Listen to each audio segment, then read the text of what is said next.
ਦੋਸਤੋ ਹਾਜ਼ਰ ਹਾਂ ਇੱਕ ਹੋਰ ਰਿਪੋਰਟ ਲੈ ਕੇ। ਚੈਨਲ ਰਿਤੇਸ਼ ਲਖੀ ਅਨਪਲਗ ਦੀ ਮੇਰੀ ਅੱਜ ਦੀ ਇਹ ਰਿਪੋਰਟ ਇੱਕ ਓਰੀਜਨਲ ਇਨਵੈਸਟੀਗੇਟਿਵ ਰਿਪੋਰਟ ਹੈ, ਜਿਸ ਵਿੱਚ ਮੈਂ ਗੱਲ ਕਰਾਂਗਾ ਫਿਲੀਪੀਨਜ਼ ਦੇ ਸ਼ਹਿਰ ਲਾਸ ਪੈਨਾਸ ਵਿਖੇ ਬੀਤੇ ਸਾਲ ਹੋਏ ਕਤਲ ਦੀ ਉਸ ਵਾਰਦਾਤ, ਉਸ ਮਾਮਲੇ ਬਾਰੇ ਜਿਸ ਨੂੰ ਲੈ ਕੇ ਅੱਜ ਵੀ ਦੁਵਿਧਾ ਹੈ, ਅੱਜ ਵੀ ਸੰਸਾ ਹੈ। ਪੜਤਾਲ ਜਾਰੀ ਹੈ, ਮੁਕੱਦਮਾ ਜਾਰੀ ਹੈ। ਇਹ ਮਾਮਲਾ ਐਡਾ ਕੁ ਉਲਝਿਆ ਹੋਇਆ ਹੈ।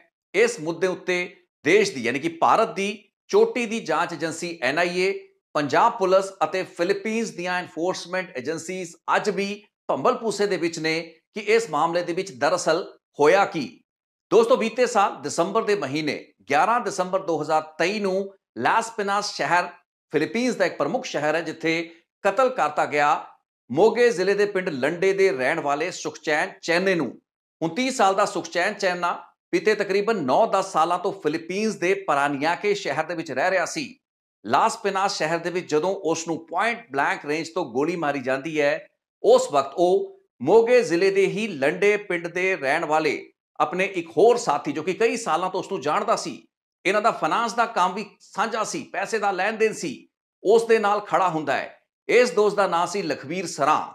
ਸੁਖਚੈਨ ਚੈਨਾ ਅਤੇ ਲਖਵੀਰ ਸਰਾਂ ਰਾਤ ਤਕਰੀਬਨ 8:30 ਵਜੇ ਸੜਕ ਦੇ ਉੱਤੇ ਖੜੇ ਬੀਅਰਾਂ ਲਾ ਰਹੇ ਸੀ, ਜਦੋਂ ਮੋਟਰਸਾਈਕਲ ਉੱਤੇ ਸਵਾਰ ਇੱਕ ਹਮਲਾਵਰ, ਜਿਸ ਦਾ ਨਾਂ ਕ੍ਰਿਸਾਂਟੋ ਕੈਨੀਪਿਕ ਸੀ, ਉਹ ਆਂਦਾ ਹੈ। ਮੋਟਰਸਾਈਕਲ ਨੂੰ ਰੋੜਦਾ ਹੋਇਆ ਇਹਨਾਂ ਦੋਹਾਂ ਕੋਲ ਆ ਕੇ ਪੁਆਇੰਟ ਬਲੈਂਕ ਰੇਂਜ ਤੋਂ ਇੱਕ ਪਿਸਤੌਲ ਕੱਢ ਕੇ ਕ੍ਰਿਸਾਂਟੋ ਨੇ ਗੋਲੀਆਂ ਸੁਖਚੈਨ ਚੈਨੇ ਦੇ ਸਿਰ ਉੱਤੇ ਮਾਰੀਆਂ, ਜਿਸ ਤੋਂ ਬਾਅਦ ਚੈਨੇ ਨੂੰ ਲਖਵੀਰ ਸਰਾਂ ਹਸਪਤਾਲ ਲਗਾਇਆ, ਜਿੱਥੇ ਉਸ ਨੂੰ ਮ੍ਰਿਤ ਘੋਸ਼ਿਤ ਕੀਤਾ ਗਿਆ। ਦੋਸਤੋ ਇਹ ਮਾਮਲਾ ਇੱਕ ਗੈਂਗਵਾਰ ਦਾ ਮਾਮਲਾ ਸੀ ਜਾਂ ਫਿਰ ਯਾਰ ਮਾਰ ਦਾ ਮਾਮਲਾ, ਇਸੇ ਗੱਲ ਨੂੰ ਲੈ ਕੇ ਸੰਸਾ ਹੈ, ਕਿਉਂਕਿ ਇਹ ਮਾਮਲਾ ਐਡਾ ਉਲਝਿਆ ਹੋਇਆ ਹੈ, ਐਡਾ ਕੰਪਲਿਕੇਟਡ ਹੈ। ਇਸ 11 ਦਸੰਬਰ 2023 ਦੀ ਵਾਰਦਾਤ ਤੋਂ ਪਹਿਲਾਂ ਬਹੁਤ ਸੀਆਂ ਅਜਿਹੀਆਂ ਹੋਰ ਅਪਰਾਧਿਕ ਵਾਰਦਾਤਾਂ ਫਿਲੀਪੀਨਜ਼ ਅਤੇ ਪੰਜਾਬ ਦੇ ਮੋਗਾ ਜ਼ਿਲ੍ਹੇ ਵਿਖੇ ਹੋਈਆਂ, ਜਿਨ੍ਹਾਂ ਵਿੱਚੋਂ ਕਈ ਵਾਰਦਾਤਾਂ ਨੂੰ ਪੁਲਿਸ ਨੂੰ ਰਿਪੋਰਟ ਤੱਕ ਨਹੀਂ ਕੀਤਾ ਗਿਆ। ਮੈਂ ਪੰਜਾਬ ਦੀਆਂ ਵਾਰਦਾਤਾਂ ਦੀ ਗੱਲ ਕਰਦਾ ਪਿਆ ਹਾਂ, ਲੇਕਿਨ ਸੁਖਚੈਨ ਚੈਨਾ ਇੱਕ ਆਮ ਪੰਜਾਬੀ ਸੀ, ਫਾਈਨਾਂਸ ਦਾ ਕੰਮ ਕਰਨ ਵਾਲਾ ਉਹ ਨੌਜਵਾਨ ਜੋ ਕਿ ਪੰਜਾਬ ਦੇ ਕਈ ਖਤਰਨਾਕ ਗੈਂਗਸਟਰਾਂ ਦੇ ਰਡਾਰ, ਉਹਨਾਂ ਦੇ ਨਿਸ਼ਾਨੇ ਉੱਤੇ ਸੀ। ਆਖਿਰ ਕੀ ਕਾਰਨ ਸੀ?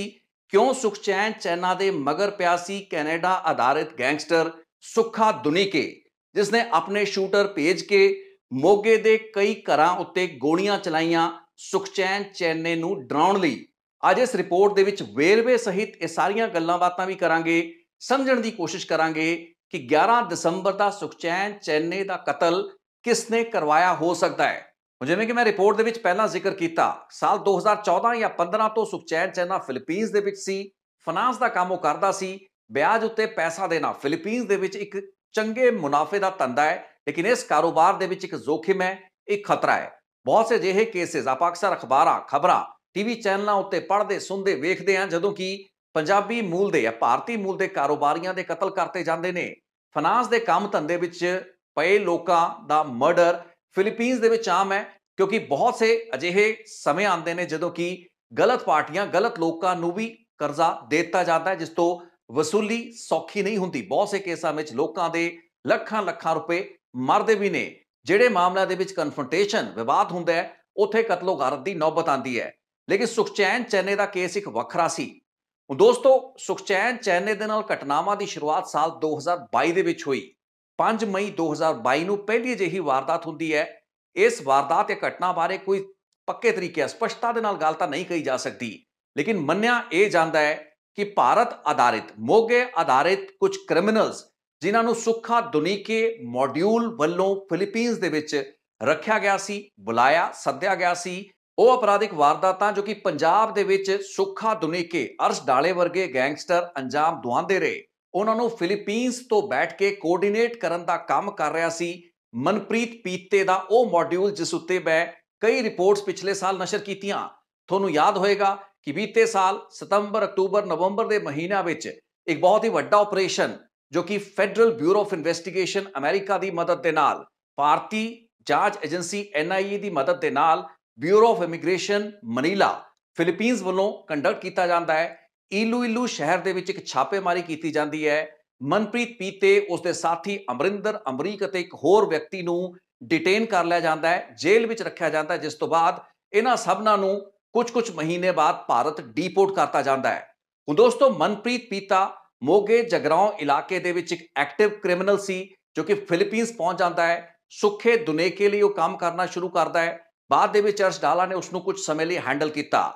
ਹੁਣ ਮਈ 2022 ਦੇ ਵਿੱਚ ਇਹ ਹੁੰਦਾ ਹੈ ਕਿ ਮਨਪ੍ਰੀਤ ਪੀਤਾ ਲੁੱਟ ਖੋਹ ਕਰਨ ਦੀ ਨੀਅਤ ਦੇ ਨਾਲ, ਇਰਾਦੇ ਦੇ ਨਾਲ ਸੁਖਚੈਨ ਚੈਨੇ ਉੱਤੇ ਕਾਰ ਲਗਾ ਕੇ ਹਮਲਾ ਕਰਦਾ ਹੈ। ਸੁਖਚੈਨ ਚੈਨੇ ਨੂੰ ਸ਼ੂਟ ਕਰ ਦਿੰਦਾ, ਉਸਨੂੰ ਗੋਲੀ ਮਾਰ ਦਿੰਦਾ ਹੈ। ਹੁਣ ਇਹ ਘਟਨਾ 5 ਮਈ 2022 ਦੀ ਹੈ। ਸੁਖਚੈਨ ਚੈਨਾ ਇਸ ਵਾਰਦਾਤ ਦੇ ਵਿੱਚ ਫੱਟੜ ਹੁੰਦਾ ਹੈ, ਲੇਕਿਨ ਉਸ ਦੀ ਜਾਨ ਬਚ ਜਾਂਦੀ ਹੈ।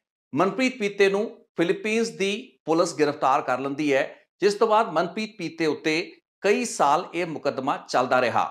ਕਈ ਮਹੀਨੇ ਜੇਲ੍ਹ ਕੱਟਣ ਤੋਂ ਬਾਅਦ ਮਨਪ੍ਰੀਤ ਪੀਤਾ ਬਾਹਰ ਆ ਗਿਆ। ਉਸ ਤੋਂ ਬਾਅਦ ਉਸਨੇ ਆਪਣੇ ਹੋਰ ਸਾਥੀਆਂ ਦੇ ਨਾਲ ਰਲ ਕੇ ਲੁੱਟਾਂ ਖੋਹਾਂ ਦੇ ਆਪਣੇ ਸਿਲਸਿਲੇ ਨੂੰ ਜਾਰੀ ਰੱਖਿਆ।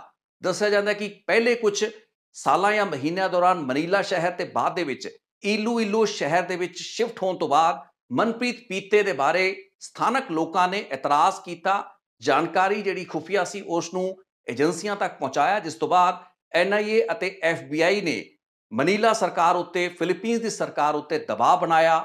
ਬਿਊਰੋ ਆਫ ਇਮੀਗ੍ਰੇਸ਼ਨ ਤੇ ਇੱਕ ਸਵਾਟ ਕਮਾਂਡੋ ਆਪਰੇਸ਼ਨ ਦੇ ਵਿੱਚ ਪੀਤੇ ਅਤੇ ਉਸਦੇ 4 ਸਾਥੀਆਂ ਨੂੰ ਗ੍ਰਿਫਤਾਰ ਕੀਤਾ ਗਿਆ।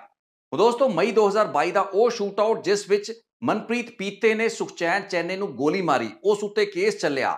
ਕੁਝ ਮਹੀਨੇ ਬਾਅਦ ਪੀਤਾ ਬਾਹਰ ਆ ਜਾਂਦਾ ਹੈ, ਲੇਕਿਨ ਪੀਤੇ ਦੇ ਹੈਂਡਲਰ ਯਾਨੀ ਕਿ ਕੈਨੇਡਾ ਬੇਸਡ ਗੈਂਗਸਟਰ ਸੁੱਖੇ ਦੁਨੀਕੇ, ਉਸਦੇ ਹੋਰ ਸਾਥੀ ਅਰਸ਼ ਡਾਲਾ, ਇਹਨਾਂ ਵੱਲੋਂ ਲਗਾਤਾਰ ਦਬਾਅ ਬਣਾਇਆ ਜਾਣਾ ਸ਼ੁਰੂ ਹੋਇਆ ਸੁਖਚੈਨ ਚੈਨੇ ਉੱਤੇ, ਕਿਉਂਕਿ ਕੋਰਟ ਦੇ ਵਿੱਚ ਮਨਪ੍ਰੀਤ ਪੀਤਾ ਜੋ ਕਿ ਦੁਨੀਕੇ ਜਾਂ ਅਰਸ਼ ਡਾਲਾ ਮੋਡਿਊਲ ਦਾ ਇੱਕ ਮੁੱਖ ਹੈਂਡਲਰ ਸੀ, ਕੋਆਰਡੀਨੇਟ ਕਰਦਾ ਸੀ ਫਿਲੀਪੀਨ ਤੋਂ ਬੈਠ ਕੇ ਉਹਨਾਂ ਦੀ ਆਪਰੇਸ਼ਨ, ਲੋਕਾਂ ਨੂੰ ਰੰਗਦਾਰੀ ਦੀ ਧਮਕੀ ਦੀਆਂ ਕਾਲਾਂ ਲਾਣਾ, ਔਨ ਗਰਾਊਂਡ ਜਿਹੜੇ ਕ੍ਰਿਮੀਨਲਸ ਨੇ ਉਹਨਾਂ ਨੂੰ ਕੋਆਰਡੀਨੇਟ ਕਰਨਾ, ਇਹ ਮਨਪ੍ਰੀਤ ਪੀਤੇ ਦਾ ਕੰਮ ਸੀ।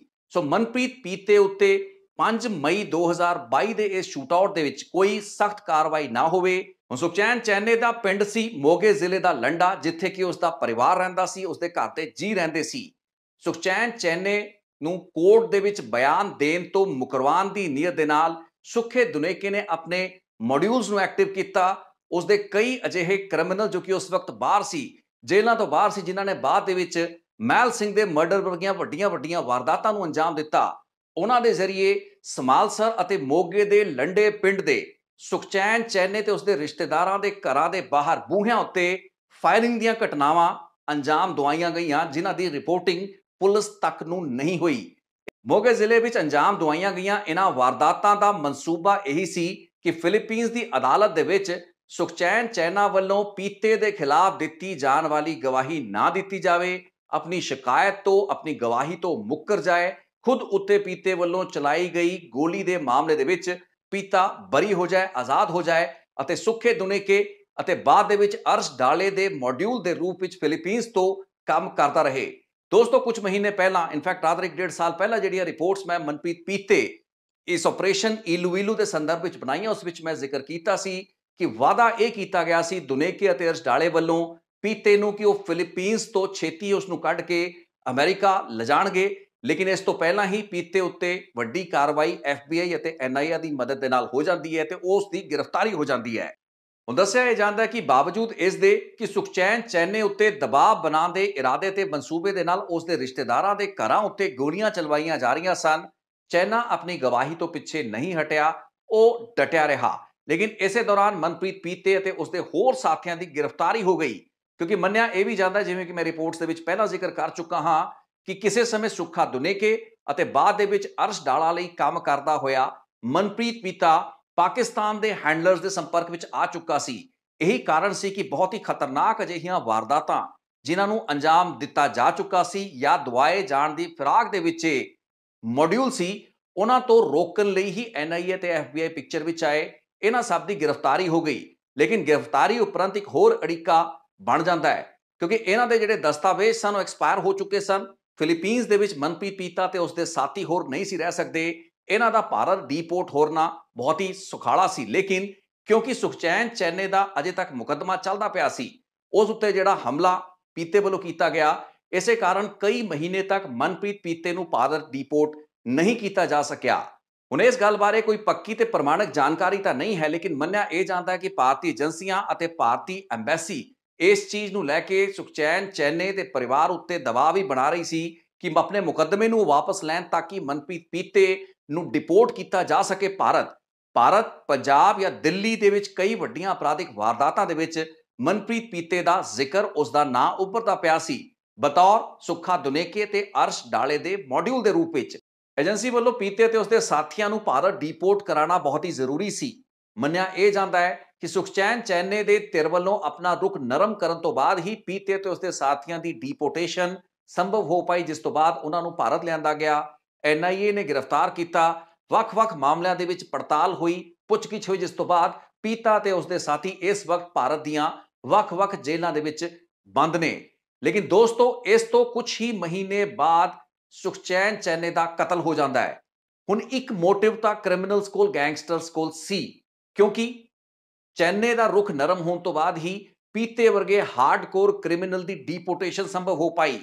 11 ਦਸੰਬਰ 2023 ਨੂੰ ਜਦੋਂ ਕਤਲ ਕੀਤਾ ਗਿਆ ਸੁਖਚੈਨ ਚੈਨੇ ਦਾ, ਉਸ ਵਕਤ ਇੱਕ ਲੌਜੀਕਲ ਜੀ ਸੋਚ ਸੀ, ਮੇਰੇ ਵੀ ਜ਼ਿਹਨ ਦੇ ਵਿੱਚ ਇਹ ਆਇਆ ਕਿ ਇਹ ਮਰਡਰ ਇੱਕ ਗੈਂਗ ਵਾਰ ਦਾ ਨਤੀਜਾ ਹੈ, ਗੈਂਗਸਟਰਾਂ ਵੱਲੋਂ ਅੰਜਾਮ ਦਵਾਈ ਗਈ ਵਾਰਦਾਤ ਹੈ, ਕਿਉਂਕਿ ਇਹ ਸੁਖਚੈਨ ਚੈਨਾ ਦੀ ਜ਼ਿੰਦਗੀ ਉੱਤੇ ਦੂਸਰਾ ਹਮਲਾ ਸੀ ਮਈ 2022 ਤੋਂ ਬਾਅਦ ਦਸੰਬਰ 2023 ਦੇ ਵਿੱਚ।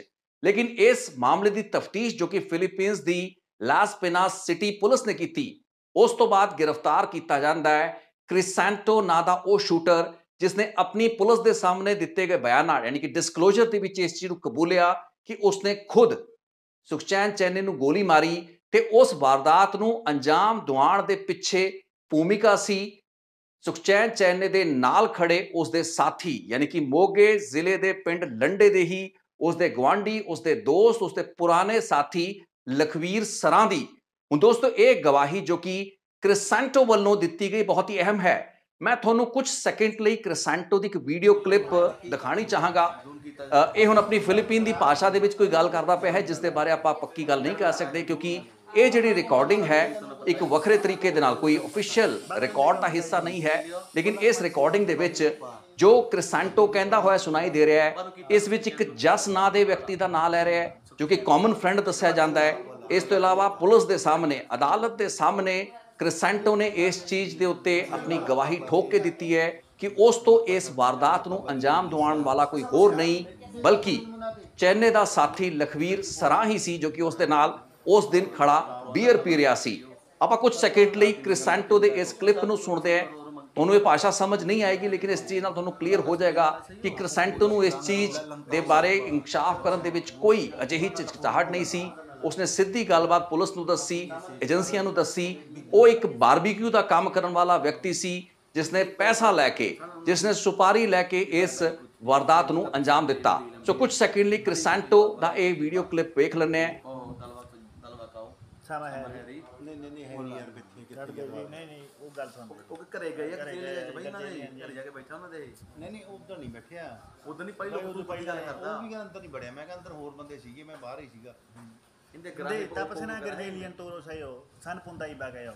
punta kami iba labas doon sa BF palabas na mayroon pa doon groceryhan maliit pagabas lang gatsal yan doon pa kami tambay saglit lang tapos doon din niya plano pa rin para inom ulit daw beer silang dalawa ni Sing para doon ko dapat doon daw patay ਪਹਿਲਾਂ ਉੱਥੇ ਲੈ ਕੇ ਜਾਣਾ ਸੀਗਾ ਇਹਨਾਂ ਘਰ ਕੋਲ ਉਸ ਤੋਂ patay pero paano plano na sila plano na siya doon na patay tingnan niyo doon CCTV nandoon yun mula nung October 25 hanggang pa November makikita mo doon ang kaming dalawa angkas. Ikot pa kami doon sa may creek, dalawa rin kami sakay. Angkas niya ako.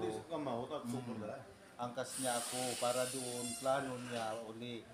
Plano hanggang turo niya sa akin ng mga plano. Bali, 1, 2, 3, 4 area.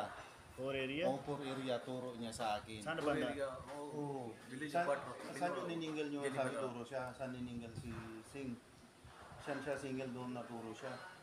Sing? Doon niya turo sa creek na. Yun, doon. Doon sa, dapat doon daw pa rin para hulog, ilog. Hindi ko, nung nakita ko pila, yan, hindi ko tuloy, naawa ako. Ngayon, pilit pa rin, alis na nga ako. oh kita palabas yan di ba tawag sa iyo doon sa labon ano sabi di ba sa minister Sabi niya, doon, dito na kami, Paul. ਸੋ ਆਪਾਂ ਸੁਣਿਆ ਕ੍ਰਿਸੈਂਟੋ ਨੂੰ, ਇਹ ਜੋ ਕਹਿ ਰਿਹਾ, ਜੋ ਬੋਲ ਰਿਹਾ, ਆਪਣੀ ਸਮਝ ਵਿੱਚ ਨਹੀਂ ਆਏਗਾ, ਆਪਾਂ ਇਸ ਭਾਸ਼ਾ ਨੂੰ ਨਹੀਂ ਸਮਝਦੇ ਹਾਂ। ਜਸ ਨਾਂ ਦੇ ਵਿਅਕਤੀ ਦਾ ਨਾਮ ਮੈਨੂੰ ਸੁਣਾਈ ਦਿੱਤਾ। ਇਹ ਕੋਈ ਅਜਿਹੀ ਅਫੀਸ਼ੀਅਲ ਵੀਡੀਓਗ੍ਰਾਫ ਸਟੇਟਮੈਂਟ ਨਹੀਂ ਹੈ ਜਿਸ ਦੀ ਅਦਾਲਤ ਦੇ ਵਿੱਚ ਜਾਂ ਪੁਲਿਸ ਰਿਕਾਰਡ ਦੇ ਵਿੱਚ ਕੋਈ ਮਾਨਤਾ ਹੈ। ਇਨਫੈਕਟ ਇਹ ਵੀ ਇੱਕ ਅਜਿਹੇ ਤਰੀਕੇ ਦੇ ਨਾਲ ਬਣਾਈ ਗਈ ਵੀਡੀਓ ਹੈ ਜੋ ਕਿ ਅਨਅਧਿਕ੍ਰਿਤ ਵੀਡੀਓ ਹੈ।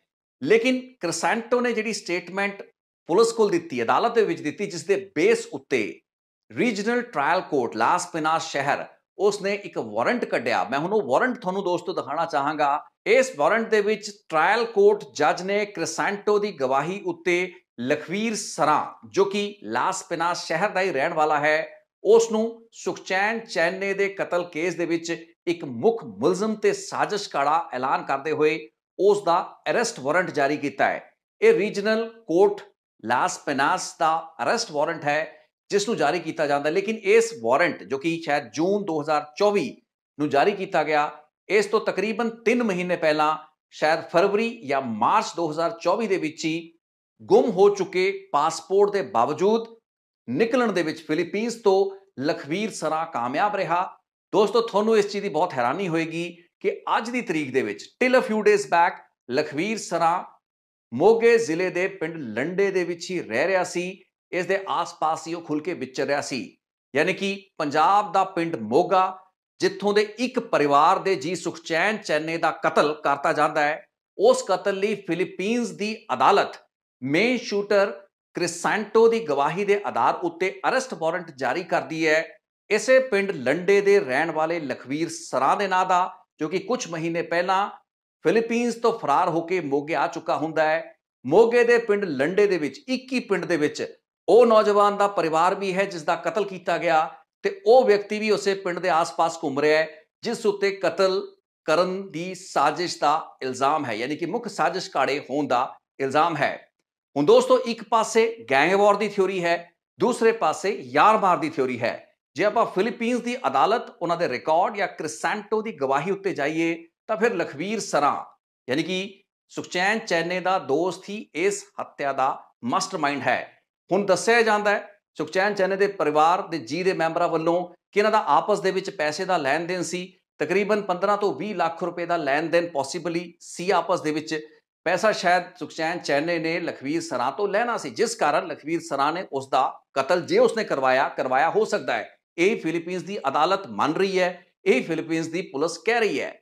ਚੈਨੇ ਦੇ ਕਤਲ ਤੋਂ ਤਕਰੀਬਨ 2 ਮਹੀਨੇ ਬਾਅਦ ਗੁੰਮ ਹੋਏ ਪਾਸਪੋਰਟ ਦੇ ਬਾਵਜੂਦ ਭਾਰਤੀ ਦੂਤਾਵਾਸ ਮਨੀਲਾ ਤੋਂ ਇੱਕ ਪਰਮਿਟ ਲੈ ਕੇ ਭਾਰਤ ਵਾਪਸ ਆਉਣ ਦੇ ਵਿੱਚ ਲਖਵੀਰ ਸਰਾਂ ਕਾਮਯਾਬ ਹੋਇਆ, ਜਿਸ ਤੋਂ ਬਾਅਦ ਉਸ ਦਾ ਨਾਂ ਇਸ ਕਤਲ ਕੇਸ ਦੇ ਵਿੱਚ ਆਫੀਸ਼ੀਅਲੀ ਉੱਭਰਿਆ, ਉਸ ਦੇ ਨਾਂ ਦਾ ਅਰੈਸਟ ਵਾਰੰਟ ਜਾਰੀ ਹੋਇਆ।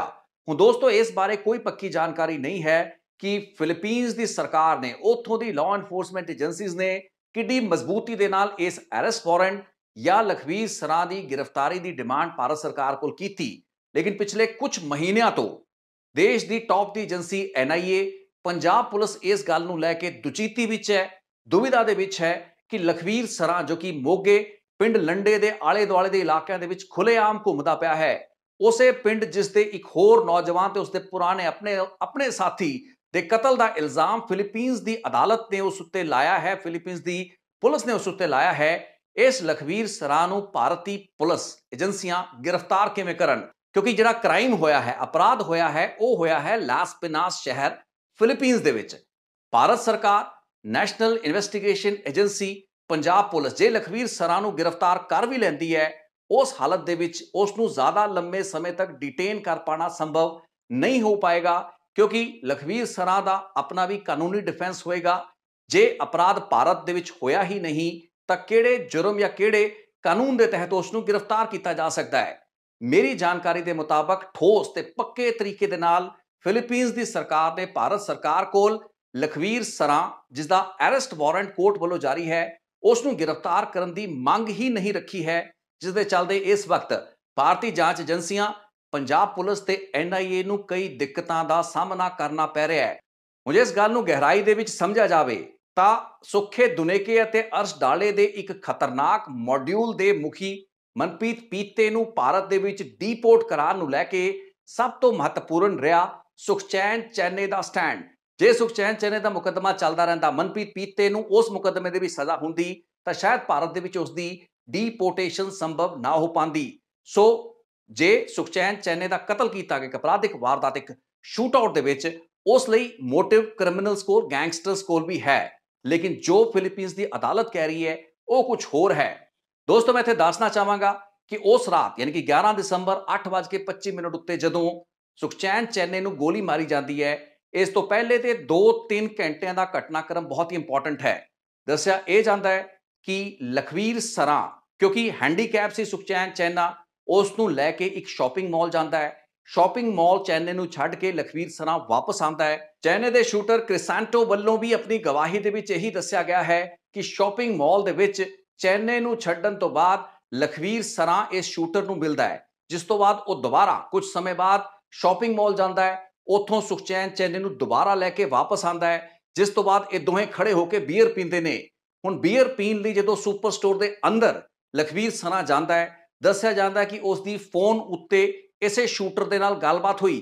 ਇਹ ਸਾਰੀ ਦੀ ਸਾਰੀ ਕੜੀਆਂ ਨੂੰ ਲਾਸ ਪਿਨਾਸ ਸਿਟੀ ਪੁਲਿਸ ਨੇ ਆਪਣੀ ਇਨਵੈਸਟੀਗੇਸ਼ਨ ਦੇ ਵਿੱਚ ਜੋੜਿਆ ਹੈ। ਉਹ ਸੀਸੀਟੀਵੀ ਫੁਟੇजेस ਜਿਸ ਵਿੱਚ ਇਹ ਸ਼ੂਟਰ ਨੂੰ ਮੋਟਰਸਾਈਕਲ ਉੱਤੇ ਫੋਨ ਦੇ ਉੱਤੇ ਗੱਲਬਾਤ ਕਰਦੇ ਹੋਏ ਦਿਖਾਇਆ ਗਿਆ ਹੈ, ਸੇਮ ਯਾਨੀ ਕਿ ਸਾਈਮਲਟੇਨੀਅਸਲੀ ਇੱਕ ਹੀ ਸਮੇਂ ਉੱਤੇ ਲਖਵੀਰ ਸਰਾਂ ਗਰੋਸਰੀ ਸਟੋਰ ਜਾਂ ਸੁਪਰ ਸਟੋਰ ਦੇ ਵਿੱਚ ਬੀਅਰਾਂ ਖਰੀਦਦਾ ਪਿਆ ਹੈ, ਫੋਨ ਉੱਤੇ ਇਹਨਾਂ ਦੀ ਗੱਲਬਾਤ ਹੁੰਦੀ ਪਈ ਹੈ, ਜਿਸ ਤੋਂ ਥੋੜੀ ਹੀ ਦੇਰ ਬਾਅਦ ਇਹ ਵਾਰਦਾਤ ਹੁੰਦੀ ਹੈ। ਬੀਅਰ ਲੈ ਕੇ ਸਟੋਰ ਤੋਂ ਬਾਅਦ ਆਇਆ ਲਖਵੀਰ ਸਰਾਂ ਸੁਖਚੈਨ ਚੈਨੇ ਦੇ ਨਾਲ ਖੜਾ ਹੋ ਕੇ ਬੀਅਰ ਪੀਣੀ ਸ਼ੁਰੂ ਕਰਦਾ ਹੈ। ਪਲੈਨਿੰਗ ਦੂਸਰੇ ਪਾਸੇ ਸਾਫ਼ ਹੁੰਦੀ ਹੈ। ਕ੍ਰਿਸੈਂਟੋ ਆਪਣੇ ਸਕੂਟਰ ਉੱਤੇ ਉਸ ਨੂੰ ਰੋੜਦਾ ਹੋਇਆ ਨੇੜੇ ਆ ਕੇ ਸੁਖਚੈਨ ਚੈਨੇ ਨੂੰ ਬਹੁਤ ਹੀ ਨੇੜਿਓਂ ਸ਼ੂਟ ਕਰਦਾ ਹੈ, ਉਸ ਦੀ ਹੱਤਿਆ ਕਰ ਦਿੰਦਾ ਹੈ। ਕੁਝ ਮਹੀਨੇ ਬਾਅਦ ਲਖਵੀਰ ਸਰਾਂ ਭਾਰਤ ਆ ਜਾਂਦਾ ਹੈ, ਪੰਜਾਬ ਆ ਜਾਂਦਾ ਹੈ, ਇੱਥੇ ਰਹਿਣਾ ਸ਼ੁਰੂ ਕਰਦਾ ਹੈ।